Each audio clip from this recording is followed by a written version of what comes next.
B-Bad and Brandon. There it is, video. There. See? Figuring this out.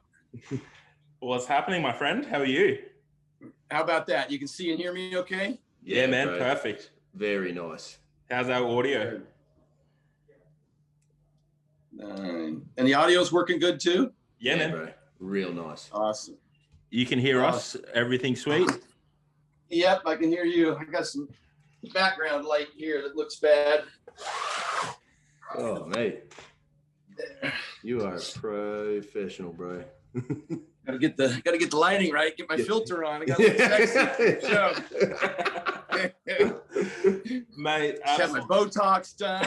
Yes. Spray tanned. Got my hair did. Yeah, your hair's looking nice, bro.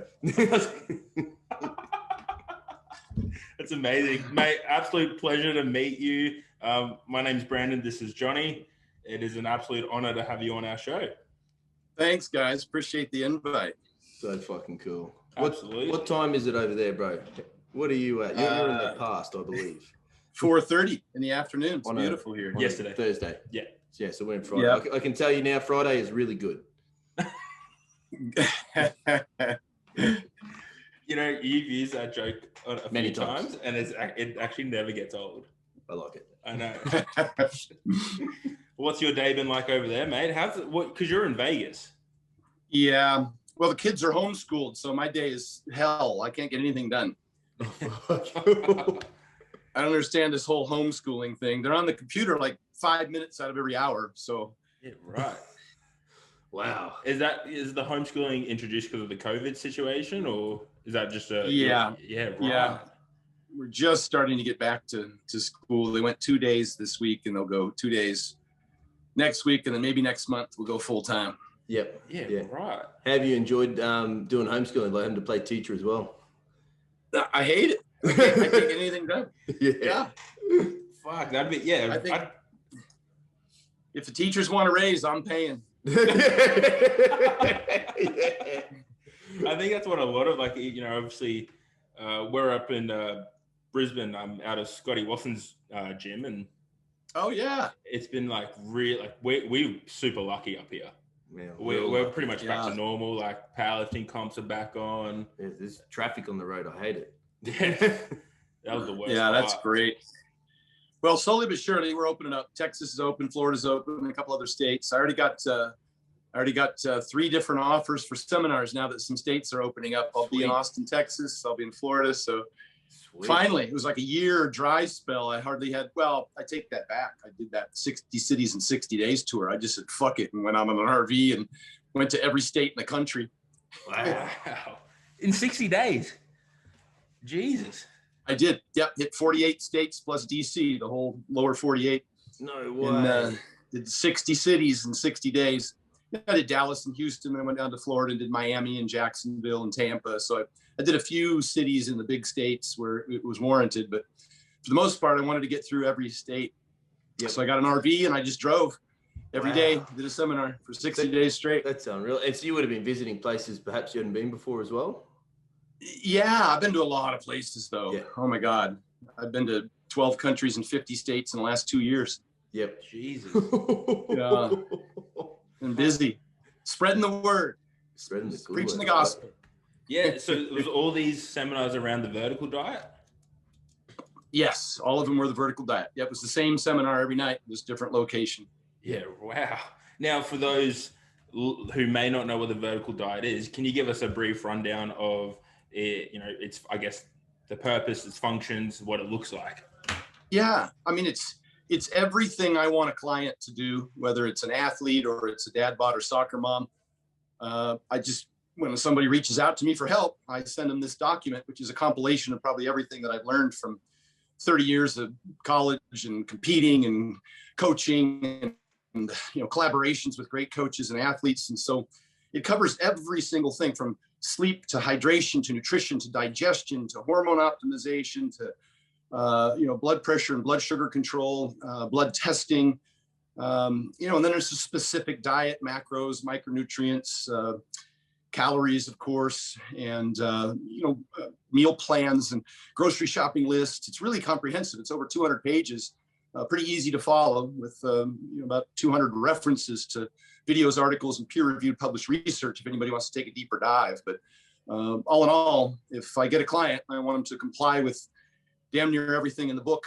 And so I send it to them so I don't have to keep repeating myself to everybody over and over again. Well, it's taken off in popularity, and like obviously a lot of big names within the, I guess, especially strength sports really jumped on it. Like I know Brian Shaw, I think you were working with, along with Halfthor as well. Sure. Yeah. And Camille LeBlanc, CrossFit national champion, Ben Smith. I worked with Nadia Wyatt, third place Miss Olympia. The list goes on and on. Professional athletes, Lane Johnson from the Philadelphia Eagles, offensive lineman, Pro Bowler, and just about every sport you can imagine, from UFC to professional arm wrestling to ballet, men and women both. And I think it's popularized by the athletes, of course, but the vast majority of my clients, over 100,000 people, have accessed it worldwide.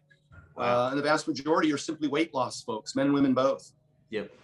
Wow. I know, following your Instagram, I love that you share a lot of the success stories that people send you, and you're active with that. And it's got to be rewarding to see that something you've created has such a vast impact, not just in one aspect of fitness, but across the board.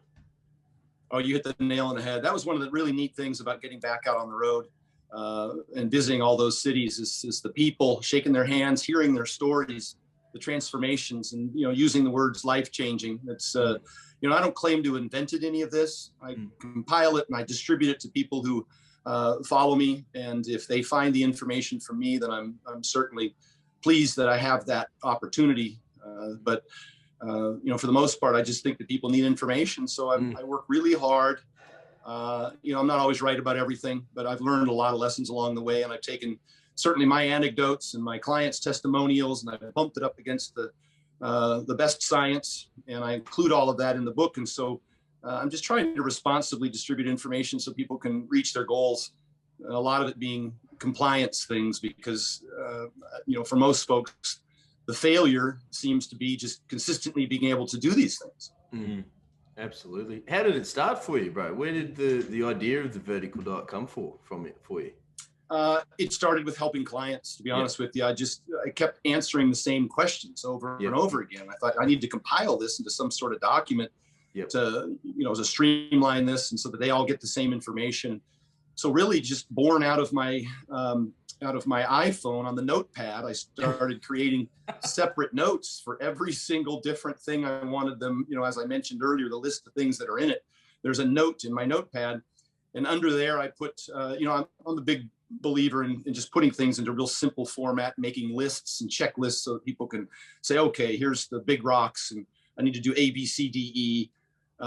And so I supply it to them with that. And then as I came across great literature, articles, whether it was peer-reviewed published research or it was it was a respectable academic in the industry, I would attach those articles and videos and links so that people could take a deeper dive if they wanted. And then eventually I just compiled it all into one document, and I presented it as an ebook.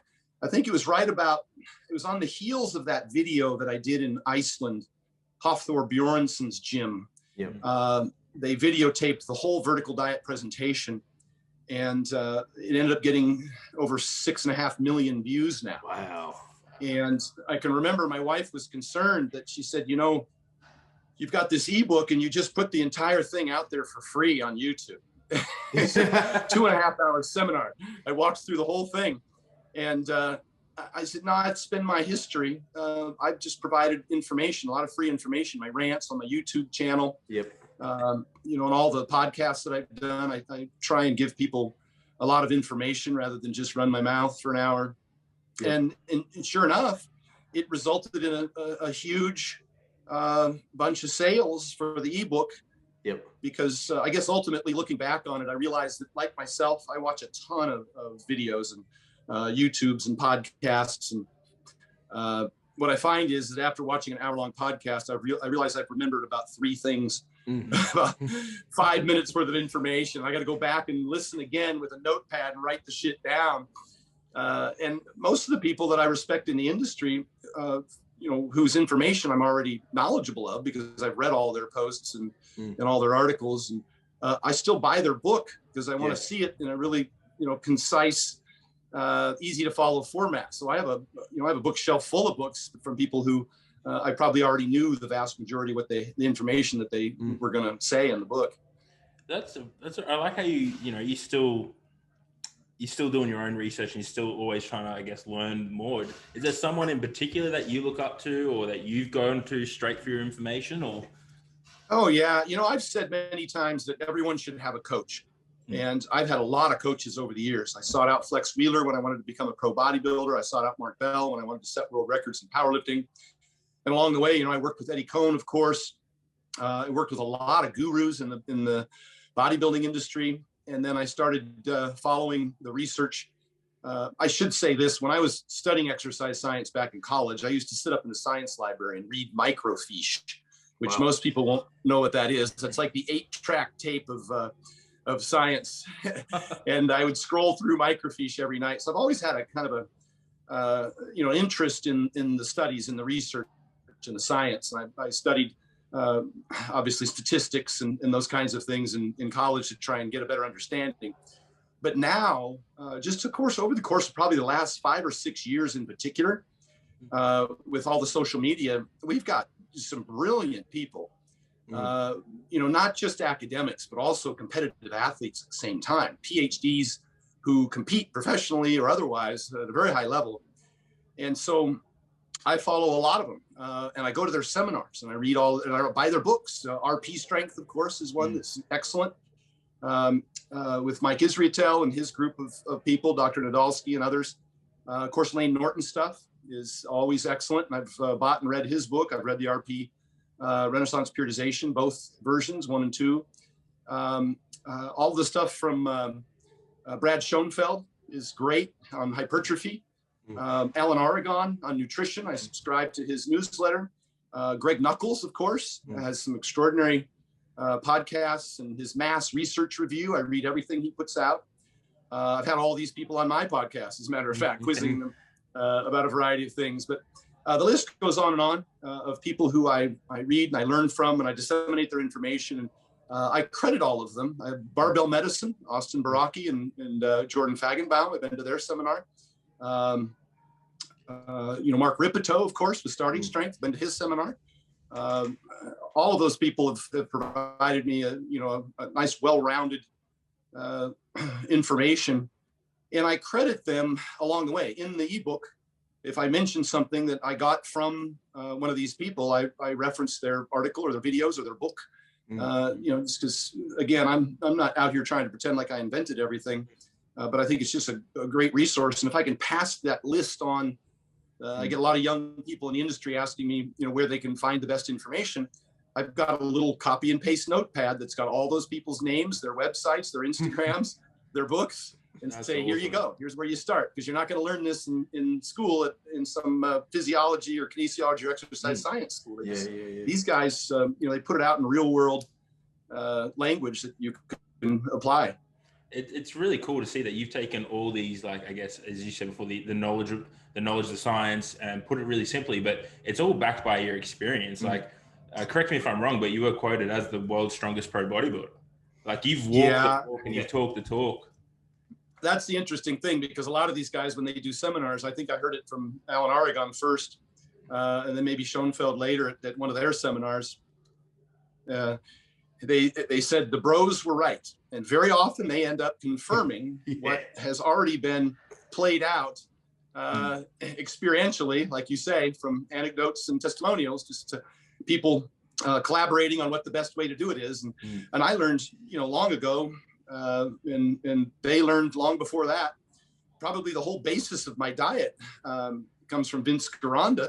In the 1960s, he was promoting red meat, whole eggs, and iodine from sea kelp at the time. Of course, I do cranberry juice, but the foundation is micronutrients and whole foods. And he was, he had Arnold and them doing that stuff in the 60s. So I don't try and pretend like I invented steaks, but they're very effective and delicious. And I learned. You're right. I learned a lot of lessons because I dieted down for bodybuilding, and I coached bodybuilders for many, many years, since the late 80s, to be honest.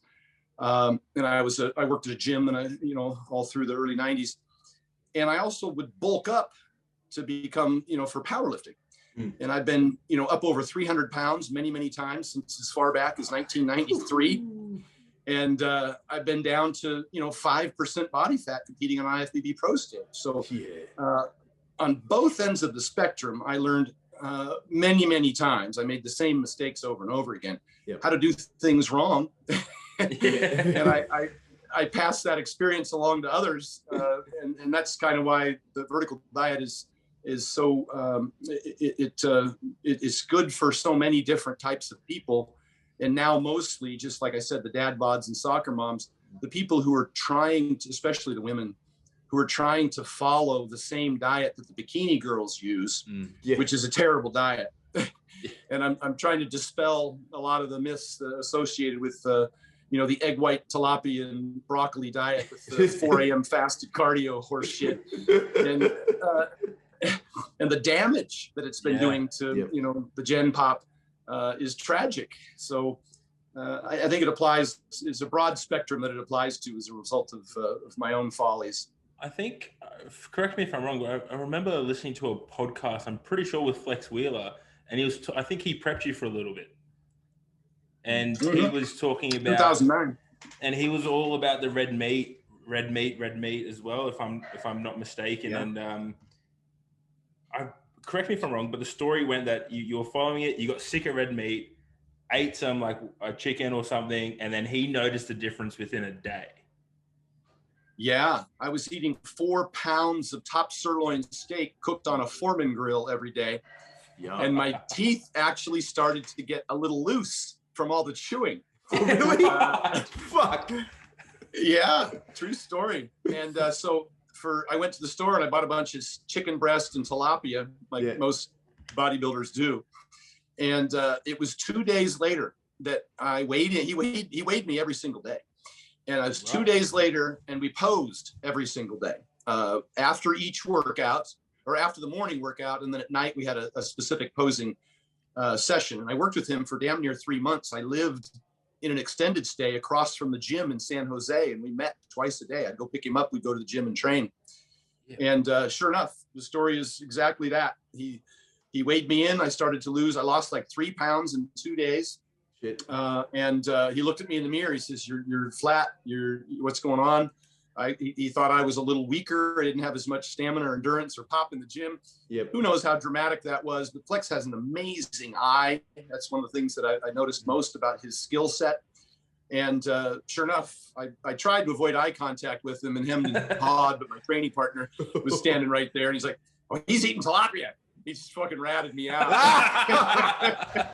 So that was IFBB pro Keith Williams, who was also an Olympic alternate in the 4x100 and a pro football player. So he was a savage training partner. We crushed almost 3 months worth of training with him.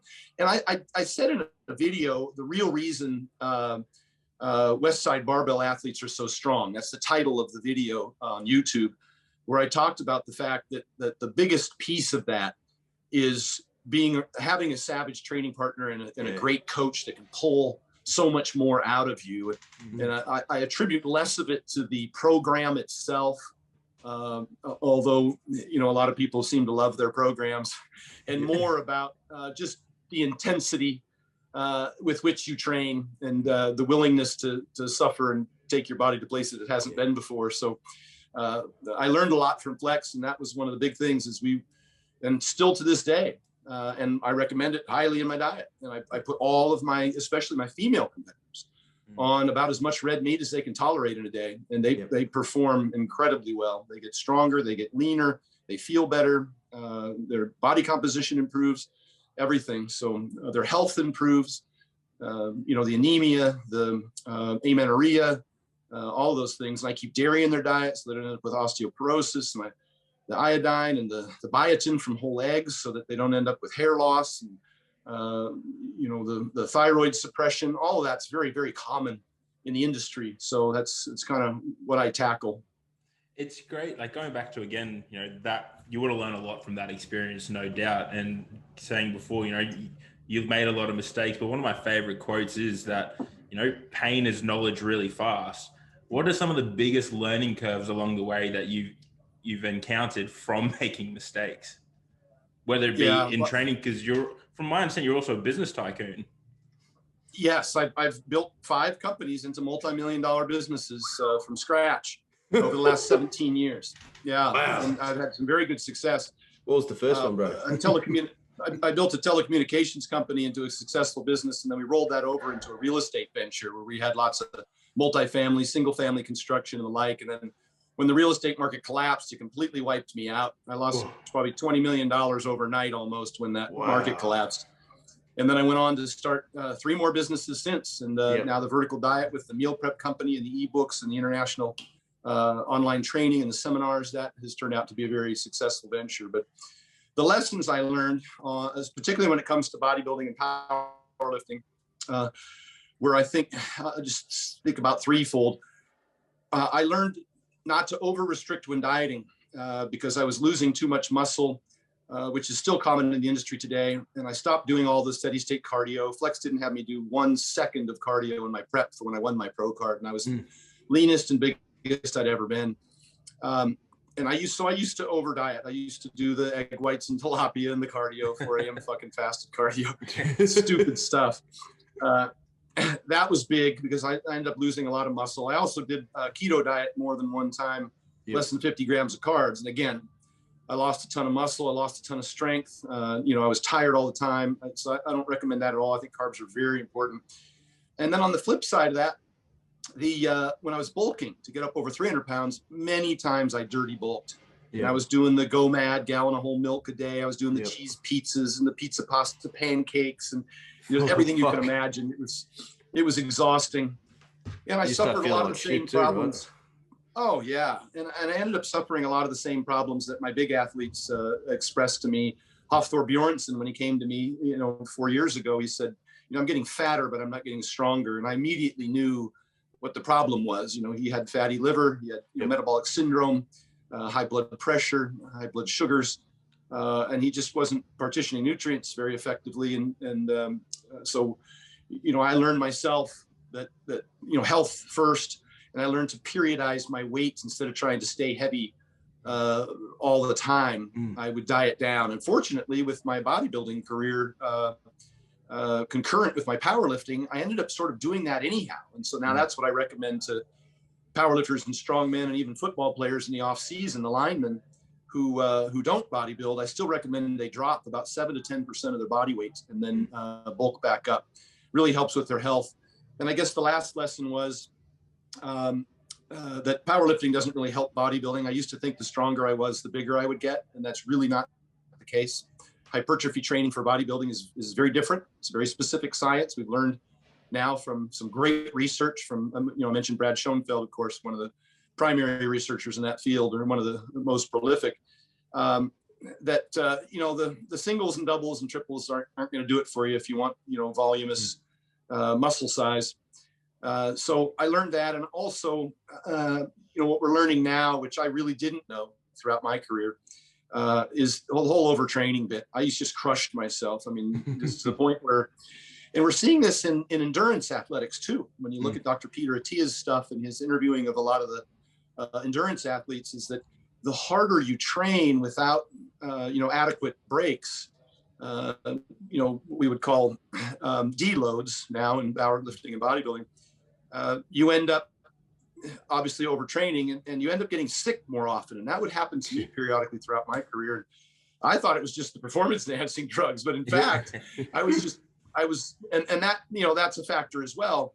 But I was just overtraining a lot, and I would end up getting high white blood cell count, and I would get sick. It seemed like every 2 months or 3 months, I would end up with a head cold or, something that would put me down for 4 or 5 days. And I got to be honest, since retiring from powerlifting and taking better care of myself, I've missed one workout in the last 5 years with a little head cold that was just a little thing. The next day I went and trained. So, and I hate saying that because I used to get mad at Dave Palumbo for saying that years ago. He's like, I haven't had a cold in 2 years. And I'm like, fuck you, Dave, you're an asshole. but now I get it. And I can't even remember the last time that I felt so shitty that I needed to take a day off or I had to miss a workout. But I don't overtrain as much. Obviously, I don't lift as heavy as I used to, but still relatively intensely. But I take breaks about every 4th week. I'll take at least a 4-day deload or maybe a full week deload, or maybe even take 3 or 4 days completely off of training, which never would have happened in the first 25 years of my career. The idea of taking a week off of training was blasphemy. And I'm learning also, probably one of the big things that I've learned a lot now from rehabbing from competing. You know, I had really bad knees and hips and my hamstring, all, you know, the injuries, my lower back, all the things that I hurt throughout my powerlifting career.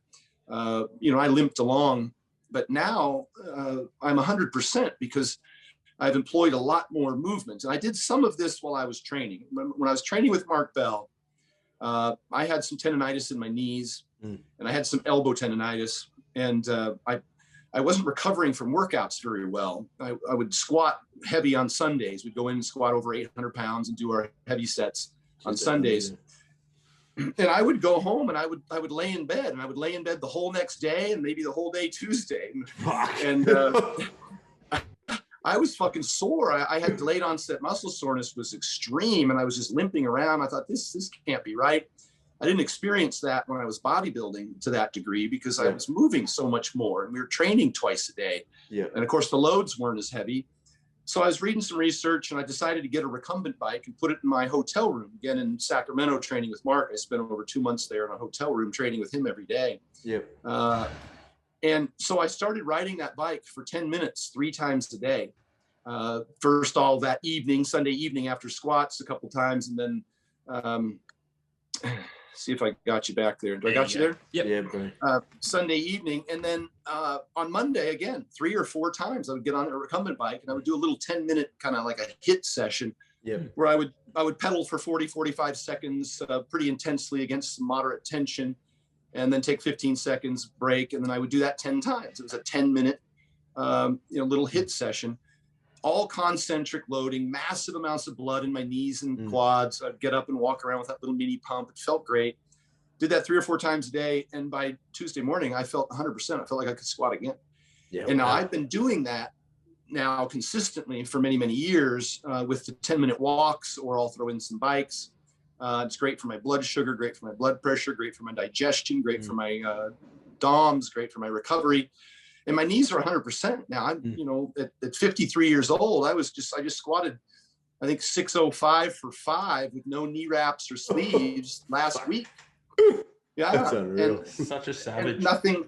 Nothing hurts. You know, I feel great. And that's, I mean, it's far less than what I used to be able to do when I was powerlifting, obviously, but I'm 50 pounds lighter. But the more important thing to me is not the weight. It's the fact that it doesn't hurt. So I've incorporated a lot of movement, and I never really followed Louis Simmons at Westside much, but I train now a lot with a friend of his, Matt Whittemer, out of Beats Training in Cincinnati, who used to drive up to Columbus, as far back as 20 years ago, and trained with Louis and all of his people, Chuck Vogopol and a whole bunch of those guys. And the one thing he told me that Louis did more than anybody was a lot of movement. He said that Louis would come back at night and he would push prowlers and he would do, marches on the belt squat, and he would just move around a lot, concentric movement, more so than any other guys. And I think that's what allowed him to compete. I think he deadlifted damn near 700 when he was 62 years old, best of my recollection. It was a triple ply sumo, but nonetheless, he had a pretty extensive career considering, he's not in the best of health now, and I think he's carried too much belly fat, which is another big concern I have for athletes who as they age, they get into their late 40s or 50s, carrying too much of that belly fat is, I think it's a real problem. So I don't do that. I really try and take care of my health. And I do a lot of these little things outside the gym. It takes me I spend more time outside the gym, making sure that I'm healthy so I can enjoy those training sessions than I actually train.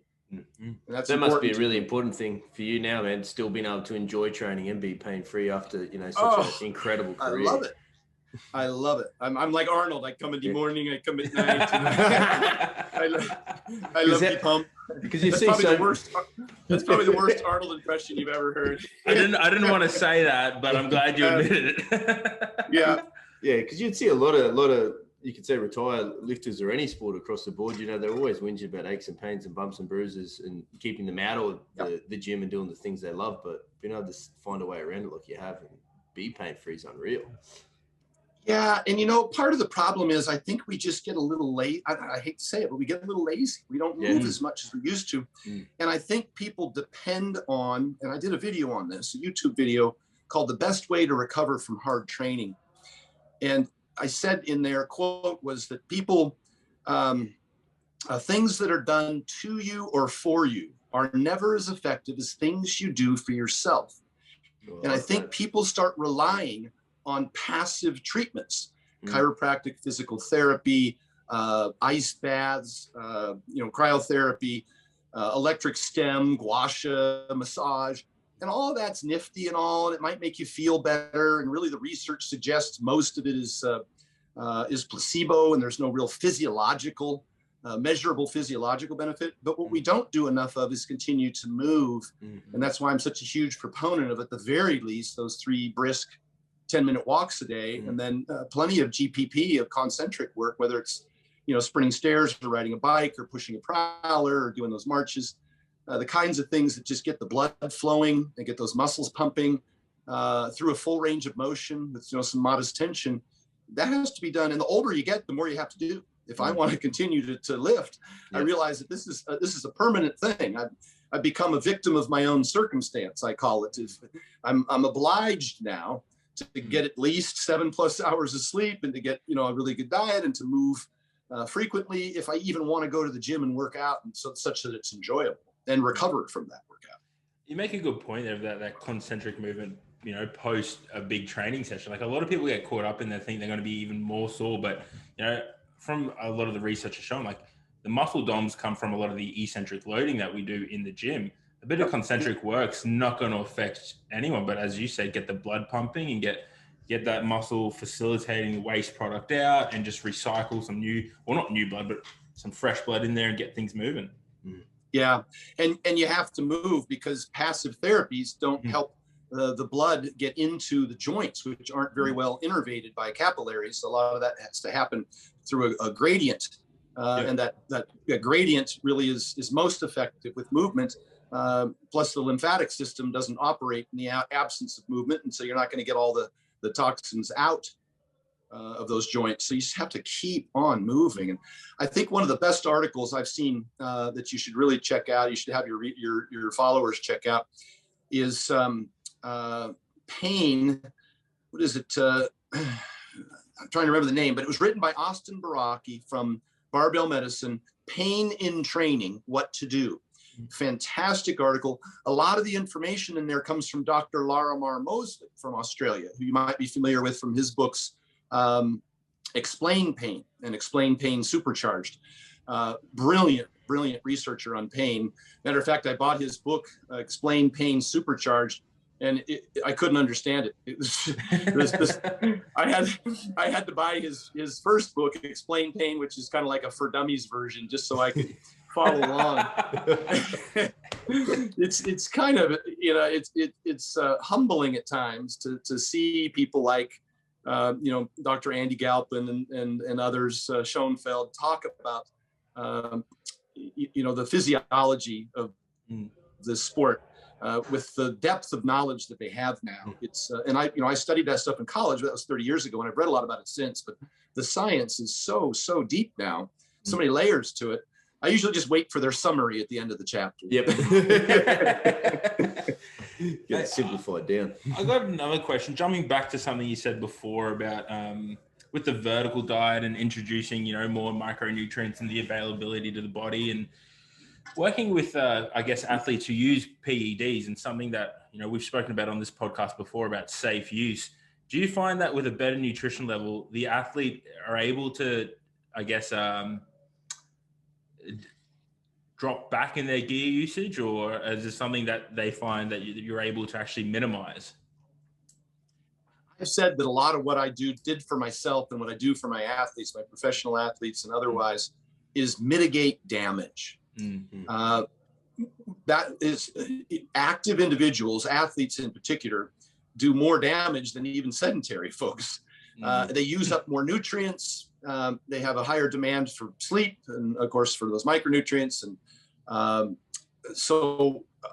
with the blood testing, and like you said, with PEDs, there's a lot of things to consider there in terms of their effect on blood pressure and otherwise, kidney health, liver health, etc. So yeah, I get blood tests on them, and I try and make some recommendations for ways they can mitigate some of the potential damage, or cycle that like we do weight, like we do our training, our body weight and our training. And so I focus a lot on that. The blood tests tell me a lot, but the micronutrient deficiencies generally are in dieters, more so, because the more calories you eat, obviously, the more micronutrients you're going to get. I don't see too many people that are micronutrient deficient eating 5,000 calories a day. I see just the opposite problem. I see them getting the fatty liver and the high blood pressure and high cholesterol and all that. So that's the concern. Absolutely. Damn. What was it like working with Big Thor when you first jumped in helping him out, bro? Oh, it was great, because you would think, and I always thought, when you deal with an athlete that's that level, here's a world-class athlete who's accomplished just an extraordinary amount. You always think he's got everything together. I'm like, well, what can I do for this guy? Right? Yeah. And then you get in there and you poke around a little bit and ask some questions, and you're like, oh my God, how did you ever get that good with the sleep apnea that you have, or the vitamin D in the teens, or the blood pressure or blood sugar issues that are obviously going to be associated with being over 400 pounds. And but he's he's just a Viking, and he's a grinder, and he's obviously genetically being 6'9". But he's extremely disciplined as well. Yep. And so, and he was willing to listen, and he applied everything that I recommended, which was some pretty obvious stuff. I've never said that we did anything magical with Hafthor. And he, the biggest thing about him is again, his discipline. He was, how do you tell a 440-pound guy, you got to take a 10-minute walk after every meal? He's like, please. What is this 10-minute walk stuff? But he put a bike in his garage because he's in Iceland, and he did them, religiously. And then we made some revisions to his diet just to make it easier to comply. A lot of what I do is help people comply. I would say compliance is the science, whether they're on a calorie restricted diet and they're hungry all the time, or they're trying to gain weight and they're too full to eat. So I try and design the diet to make it either, more satiating so that you're not too hungry, or less satiating. The big guys suffer from a lot of digestive distress, diarrhea and gas and bloating and the like, from, just trying to pound down massive amounts of food. And so I changed that around. Obviously, I used the low FODMAP menu, and I used the white rice, and I used the ground beef, and how to make the monster mash. And they just found it easier to eat those calories, which was a huge burden off of them, because that's really the hardest thing that they do. Eating 10,000 calories a day is a full-time job unto itself. Very demanding. 10,000 calories a day. I can't even imagine. I did some math when Thor is 6'9", and you said 440, and then I converted it to kilos. 200 kilos. That is a monster of a human being. That is insane. Yeah, it's I tell you, just every time I see the guy, it's humbling at the very least. And then people will call me big. They'll be like, "Oh, you're a big guy," and I'm like, and I'll show them a picture of me with Hafthor, and I look like his little baby brother. So, and I say that genetics reign supreme. His dad's 6'9", his grandfather's 6'9". So at some point you got to figure out, what you're designed for, and go with your strengths. Always work on your weaknesses. But I probably wasn't going to be a center for the LA Lakers, at 6 foot. So, and genetics does reign supreme. And so you have to kind of, be honest with yourself about what your predisposition is, what you're inclined to be successful at. Some people, there's not too many Samoans running, in the marathon. It's probably not going to be their best sport. And so I'm honest with folks about what their potential is. because oftentimes, you know, people can get pretty delusional about what they want to do. And I'd like people to have success. Is that a hard conversation to have with people? Like if they come to you and they're like, I want to do this, but you know, with your experience and knowledge, you look at them and you're like, oh, I don't know if that's the best thing suited to you. It can be. It's especially difficult with, you know, Instagram these days, that even people like natural athletes that want to diet down and get hard and, you know, get as conditioned as a lot of the guys they see on Instagram. And I'm not even talking about pro bodybuilders. I'm just talking about the level of conditioning that you see in fitness influencers, who they, you know, while they might not admit it, the vast majority of them are on PEDs. And, you know, your natural athlete says he wants to get, you know, hard. And I have to tell him that, you know, IFBB pro natural athletes are generally around 160 pounds, 165 pounds. There's not too many of them that are much larger than that. But the time you reach that level of conditioning as a natural athlete, it's hard to hold on to that, to the lean body mass that the performance enhanced athletes hold on to. So, and then even in just soccer moms trying to diet, looking at the bikini girls and not understanding that the vast majority of them are on Anavar and thyroid and clenbuterol. Yeah. And it would be very unhealthy for that, for the vast majority of people to pursue that level of conditioning. And then to the realism that look on stage is one day, and that, you know, within a week later, for a lot of them, they're probably 10% heavier. And, you know, they don't look like that all year round, nor it's just not sustainable, and it's unhealthy. Absolutely. Unreal. Mate, I was curious to talk to you about one of my favorite products you had there, the cooler. Oh yeah. That thing is incredible. And I remember watching you on the Shark Tank for that. What was that experience like? I was just talking to Damon John 2 days ago. Matter of fact, that was an incredible experience. I did another YouTube video called Behind the Scenes of Shark Tank, where I talked in great detail about everything that transpired from the time I applied until I got on the show and subsequent to that, and it goes through it in great detail. It was an extraordinary experience.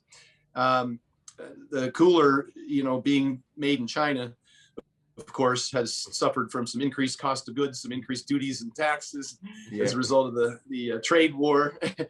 And so it hasn't performed as well as I had hoped, but it was still it was a fun project. But we're doing much better, of course, with the meal prep company. That's been very successful here in the U.S. in particular, and we're we're really excited about that. We need to see something like that over here in Australia, bro. I know. I've had a few people reach out. There's obviously a smaller population. It's pretty far away. Some of the bigger cities are pretty far away, so the shipping's an issue. But the UK is going to start a vertical diet meal prep soon.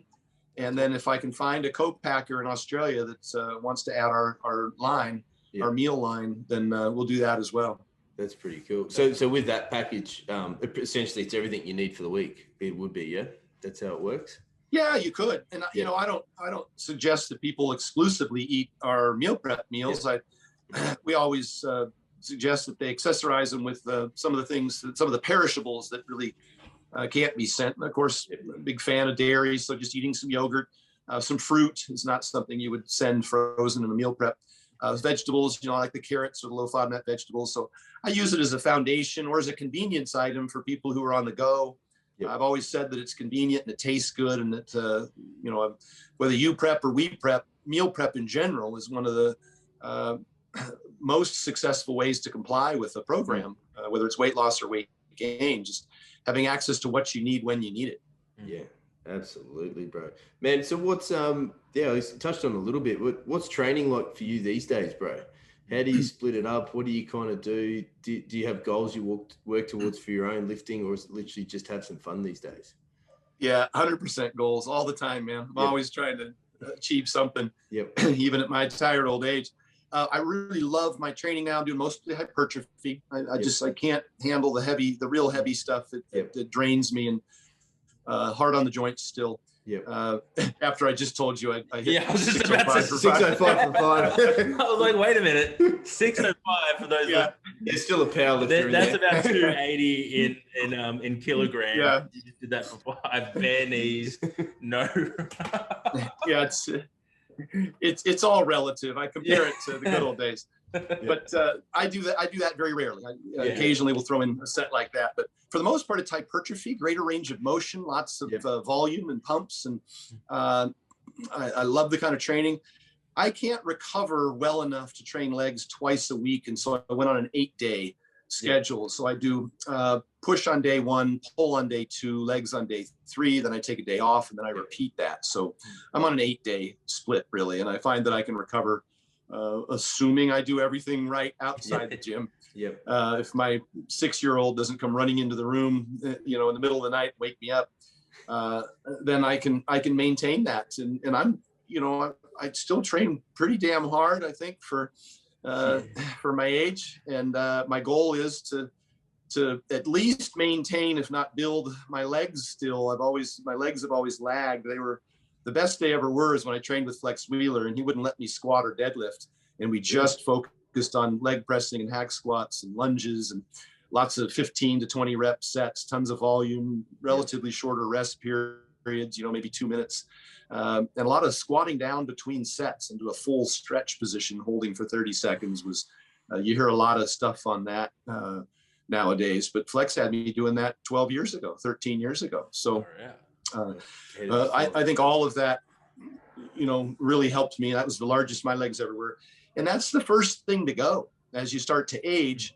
And, I kind of chalk that up to age, but I think most of it, really, most of the atrophy or the loss of muscle in the legs as you age is just people don't train as hard or as consistently when they get older, because it is hard. They'll do they'll always bench and curl. It comes back to the old. You see a lot of guys that are, you see a lot of guys that are 60 and they've still got some, some chest and biceps, but that's because that's all they frickin' train. And then they wear sweats, and then when the wind blows, they flap around like a, You're 100% right. Like, it comes back to the old adage of, if you don't use it, you lose it. Use it or lose it. And I say that with respect to for joint integrity long term as well, because people are always concerned that they'll wear out. That's not how it works. That's not the physiology with your joints. Matter of fact, the people who do less, what we say axial loading, particularly women, will see a decline in the spinal meniscus and those things. So if you want to keep your cartilage thick and healthy, you need to put some loading on it, some responsibly progressed loading over time.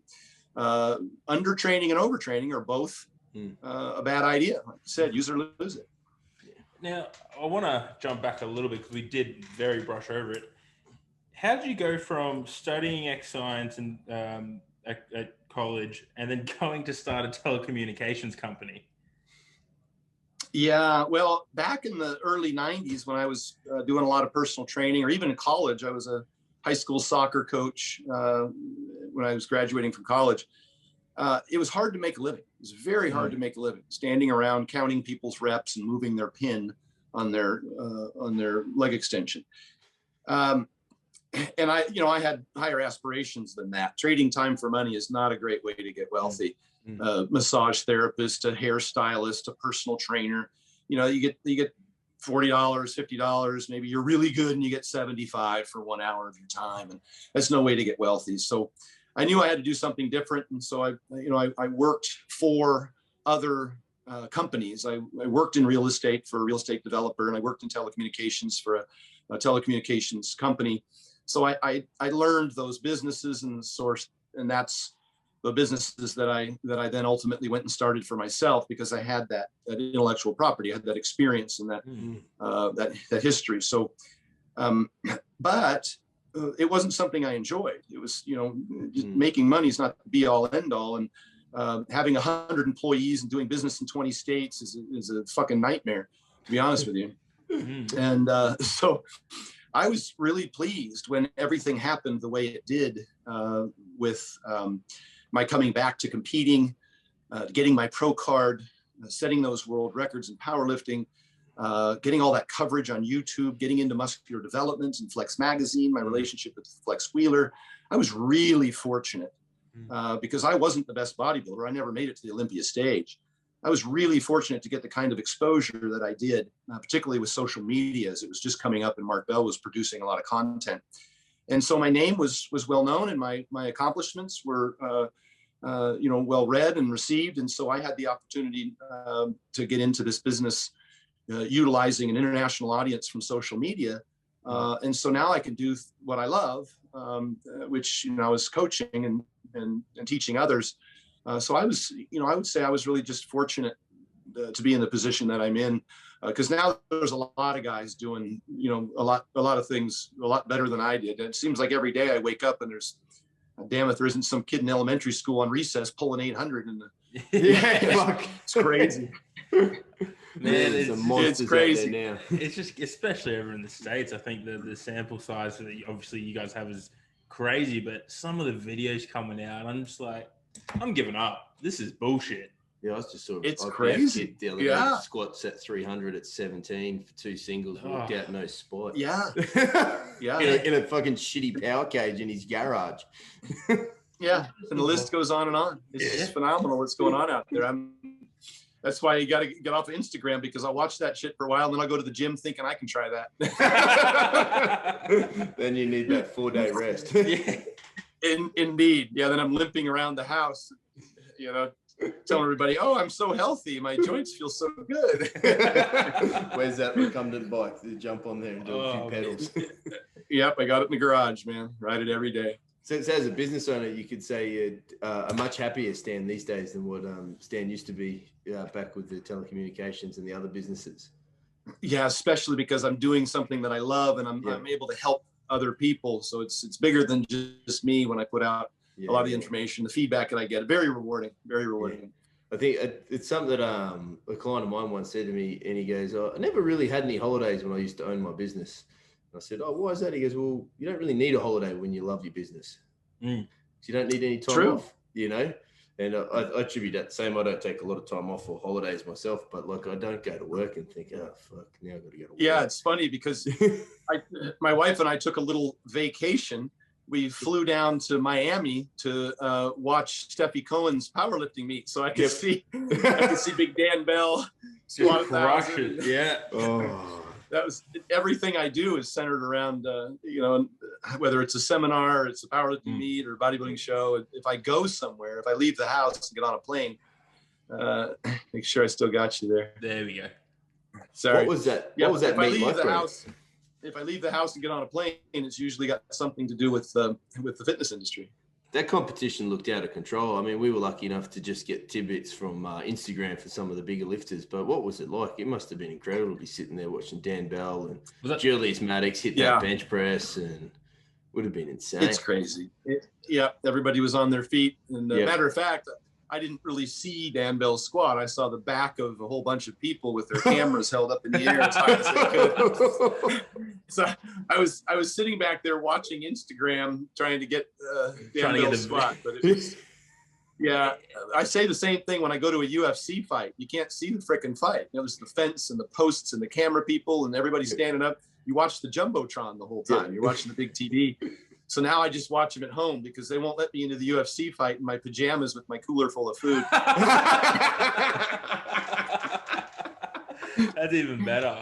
Yeah, that's something I would like to see, bro. That's incredible. I think just going back to that Dan Bell thing, more impressive was that 500 kilo squat. He benched 600 pounds straight after with ease. Yeah, it's incredible. I don't think there's anyone else in the world that's done that. No, I don't think it's just a mutant. Yeah. Big guy. Yeah. It's so impressive to see. It was funny because the first time I met Chad Wesley Smith in person to squat with him, he's kind of a Dan Bell size guy. He's a 350, 60, 70 pound dude with a huge farm boy knees and hips and all that stuff. And Chad came over to squat and he walked in to shake my hand, and he looked down at my little knees and my little deer ankles, and he had this blank look. His eyeballs were like this big, And shit, I hit an 850 that day. So. That's just going toe to toe with Chad. That would have been fun. He would have just pull the shirt off and just get your most muscular out and put it up against his. Don't stress. I've done that a few times too. I got to pull the abs out when I can't lift. I have a story on YouTube, I think, about the time I went and squatted with Larry Wheels. And he was kind of getting up to his peak, and I was retired. I was a little long in the tooth, and I knew I couldn't match him on top weight. Yep. And so I went to a gym about a minute down the street, and I warmed up really well, some leg presses, and got all warm. Then I jumped in the car and I drove the 1 minute to the gym that I was training with him at. And I walked in and said, "Let's go. My plane leaves in 3 hours. We got to get started right away." And Larry was just sitting there. He wasn't warmed up. No, he wasn't warmed up. And then I told him we were going to do reps. And so I took him into deep water. I did a little warm up with 125, then 2 1/4. Then I threw 405 on the bar and I did 20 reps. And I said, "You're up." Camera's rolling. I'm like, "You're up, Larry." And,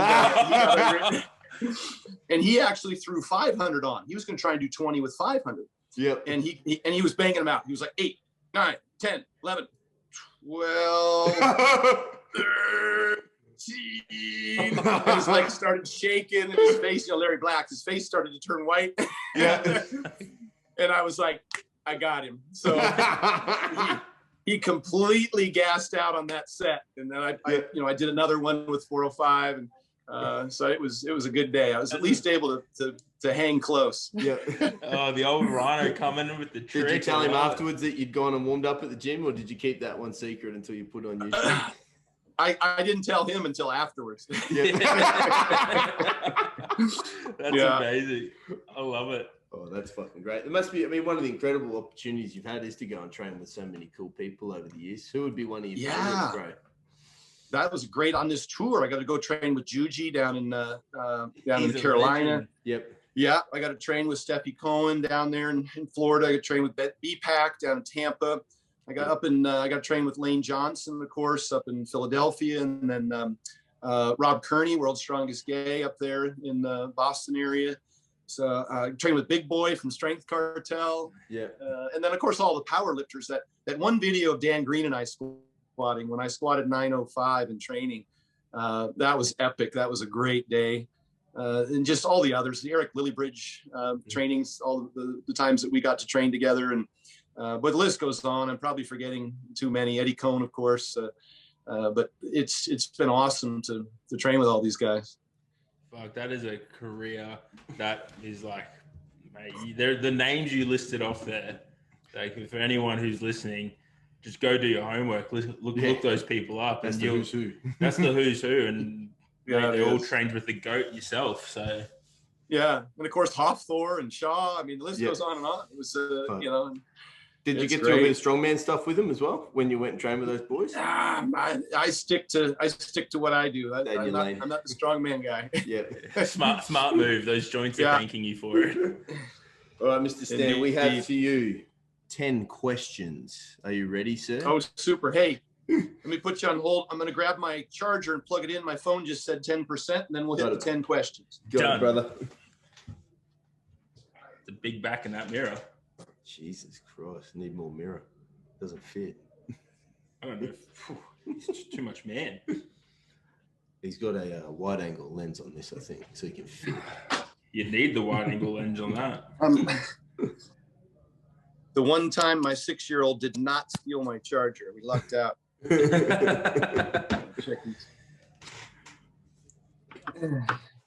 Make sure it's working. Got all the bits plugged in. See, look at the side of that back. It is ridiculous. What are you gonna do for one of them? Be Stan. Yeah, Stan. Yeah, it's tricky.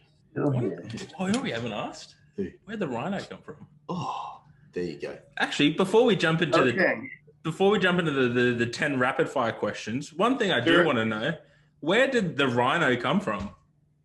Flex Wheeler. He because I was powerlifting, when I met him, and I always wanted to do the heavy shit. So he called me the White Rhino. Yeah, right. There you go. There it is. All right, now, Mr. Stan Efferding, these are 10 rapid fire questions. First thing that comes to mind, so our audience gets to know you better. Are you ready? Here we go. What makes you unique? Go ahead. What makes you unique? What makes me, I think it was the combo, the bodybuilding, powerlifting, doing raw powerlifting with a six-pack. Everybody thought that was interesting at the time. Absolutely. Who are the special people in your life? Oh, obviously my wife and kids are just awesome. She's my rock. We've been together 20 years. I got to tell this story. She born and raised in Samoa, Western Samoa born, and grew up in American Samoa. She was 26 years old. She got on a plane and flew up to the United States. First time she'd ever been off the island, and flew into Seattle. The speed limit in Samoa is 25 miles an hour, and there's no streetlights. There's one stop sign. And she landed in Seattle, and she rented a car and started driving down the freeway. 5-lane I-5 freeway with people going 75 miles an hour whizzing by. She got a little employment ad thing and answered an ad that I had run in the newspaper for employees for my telecommunications company. And she came down and applied for a job. And she walked in, and I was just floored. Oh my God. She had this long flower dress on from all the way to the floor, and she had a little flower in her hair. You know, she's, Pacific Islander. Yep. I'd never seen anything like it. I was just like, wow. And, can't type, no experience. Like, you're hired. Boy,